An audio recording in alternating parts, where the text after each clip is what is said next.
ನಾನು first starting ಬಂದಿದ ತಕ್ಷಣ ನನಗೆ ಅದೇನು ಕಳು ಬರ್ತಿದೆ ಅಂತಲೇ ಗೊತ್ತಿಲ್ಲ.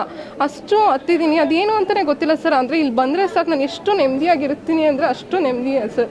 ಒಂಥರ ಏನೋ ರಿಲ್ಯಾಕ್ಸೇಷನ್ನು, ಒಂಥರ ಖುಷಿ, ಏನು ಅಂತಲೇ ಹೇಳೋಕೆ ಆ ವೈಬ್ ಎಕ್ಸ್ಪ್ಲೈನ್ ಮಾಡೋಕ್ಕೆ ಆಗಲ್ಲ ಸರ್. ಅಷ್ಟು ಚೆನ್ನಾಗಿದೆ ಇಲ್ಲಿ ದೇವಸ್ಥಾನ, ಅಷ್ಟು ನೆಮ್ಮದಿ ಅಷ್ಟೇ ಸರ್. ಇಲ್ಲಿ ಬರಬೇಕು ಅಂತಂದರೆ ಬರಬೇಕು ಅಂದರೆ ಭಗವಂತನೇ ಕರ್ಸ್ಕೊತಾನೆ ಸರ್. ಅದು ಹೆಂಗಾದರೂ ಆದರೂ ಸರಿ, ಅದೇನಾದರೂ ಇಲ್ಲಿ ಏನು ನಂಬಿಕೆ ಇಟ್ಟು ಬರಬೇಕು ಅಂದರೆ ಆ ಟೈಮಿಗೆ ಆ ಭಗವಂತನೇ ಕರ್ಸ್ಕೊತಾನೆ ಅಷ್ಟೇ ಸರ್. ನಾನು ಒಟ್ನಲ್ಲಿ ರಾಘವೇಂದ್ರ ಸ್ವಾಮಿ ನನಗಂತೂ ಒಳ್ಳೇದು ಮಾಡಿದ್ದಾರೆ. ನನಗೆ, ನನ್ನ ಫ್ಯಾಮಿಲಿಗೆ, ಎಲ್ಲದಕ್ಕೂ ಅಷ್ಟೇ. ನನಗೆ, ನನ್ನ ಹಸ್ಬೆಂಡ್ಗೆ, ನನ್ನ ಮಕ್ಕಳಿಗೆ, ನನ್ನ ಪಪ್ಪ ಮಮ್ಮಿಗೆ ಎಲ್ಲರಿಗೂ ಅಷ್ಟೇ.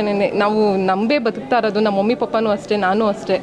ಅದೇ ದೇವರು ಈ ಟೈಮಲ್ಲಿ ಇದು ಭಕ್ತರು ಏನು ಹೇಳಿದ್ರು ಅದಕ್ಕೆ ಬೇಗ ರಿಯಾಕ್ಟ್ ಮಾಡ್ತಾರೆ, ಅಂದರೆ ಅಸ್ತು ಅಂತಾರೆ ಅಂತ ಗೊತ್ತಿದೆ ಸರ್. ಇದ್ದಾರೆ ಸರ್, ಭಗವಂತ ರಾಯರು ಇದ್ದಾರೆ ಅಷ್ಟೇ ಸರ್. ಏನು ನಂಬಿ ಬಂದಿದ್ದೀನಿ ಸರ್, ಭಗವಂತ ಒಳ್ಳೇದು ನಡೆಸ್ಕೊಡ್ತಾನೆ ಅನ್ನೋದು ಅಷ್ಟೇ ಸರ್. ಇನ್ನೇನು ನಂಬಿಕೆ ಇಲ್ಲಿ ಬಂದಾಗಿಂದಲೂ ನಾನು ನೆಮ್ಮದಿಯಾಗೇ ಇದ್ದೀನಿ. ನೆಮ್ಮದಿ ಅಂತಲೇ ಉಳ್ಕೊ ಬಂದಿದ್ದು ದೇವ್ರು ಕೊಡ್ತಿದ್ದಾನೆ, ಎಲ್ಲಾನು ಕೊಡ್ತಿದ್ದಾನೆ ಅಂದರೆ